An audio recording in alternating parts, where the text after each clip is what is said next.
Hi అండి అందరికీ, welcome to the story time.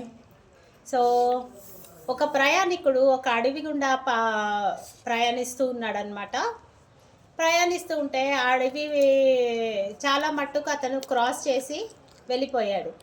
కానీ ఒక ప్లేస్కి వచ్చేసరికి అక్కడ అతనికి ఒక జలాశయం కనిపించిందనమాట. అయితే అతను ఏమనుకున్నాడు, నాకు స్విమ్మింగ్ రాదు కదా, నేను ఎలా క్రాస్ చేయాలి ఈ జలాశయాన్ని? ఇది లోతుగా ఉందా తెలీదు, లేకపోతే దీనికి ఎక్కువ కింద చేపలు ఉన్నాయో తెలీదు, మొసళ్ళు ఉన్నాయో తెలీదు అని చాలా భయపడుతూ ఉన్నాడనమాట. ఆ భయంతో ఆయన అక్కడే ఒడ్డు మీద కూర్చొని ఆలోచిస్తూ ఉండిపోయాడు. అయితే ఒకడే ప్రయాణికుడు అయినందుకు ఇంకా చేసేది లేక ఓ గంట తర్వాత ధైర్యం తెచ్చుకొని, సరే నేను కూడా దాటేస్తాను, ఇంకా దేవుడి పైన భారం వేసి దాటేస్తానని చెప్పి నిశ్చయం చేసుకొని ఇంకా ఆ జలాశయంలోకి దిగాడనమాట. దిగిన తర్వాత మెల్లగా మెల్లగా రాళ్ళు తగులుతూ కాళ్ళకి, తర్వాత ఇంకా కొంచెం లోతుకి వెళ్ళేసరికి కొంచెం ఇసుక, అట్లా అట్లా సగం వరకు రాళ్ళు అయితే ఉన్నాయి.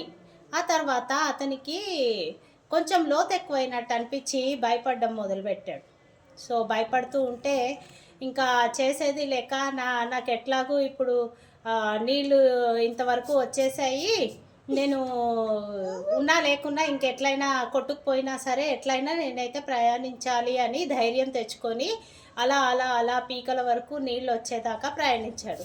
ఆ తర్వాత కూడా ఇంకా దిగాలి, ఇంకా ముందుకు వెళ్ళాలంటే భయం వేసింది. అయితే అంతలో అతనికి ఒక కర్ర కనపడింది అనమాట. ఆ కర్ర తేలుతూ ఎక్కడి నుంచో వస్తూ ఉంది. ఇంకా చేసేదేమీ లేక సరే అని చెప్పి అనుకొని ఇంకెట్లాగూ మునుగుతాను కదా, మునిగాను తేలితే తేలని అనుకుంటూ ఆ కర్రని పట్టుకున్నాడు.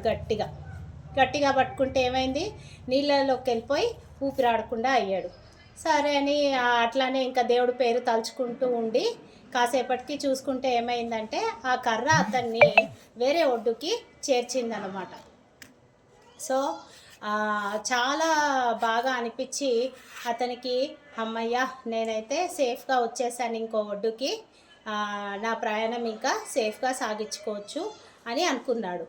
సో ఇదే కొత్త డేంజరా అతనికి ఇంకా ఎదురవుతూ ఉంటాయా? తప్పకుండా అవుతాయండి. కానీ అదే ధైర్యంతో అతను ముందుకెళ్తే మటుకు సక్సెస్ అనేది అతనే ఉంటుంది. ఆ భయం ఎక్కడో లేదు, మన మనసులోనే ఉంది. దాన్ని జయించడం కూడా మన పనే. సో ఈ ధైర్యాన్ని పెంచుకుంటూ వెళ్తూ ఉండండి.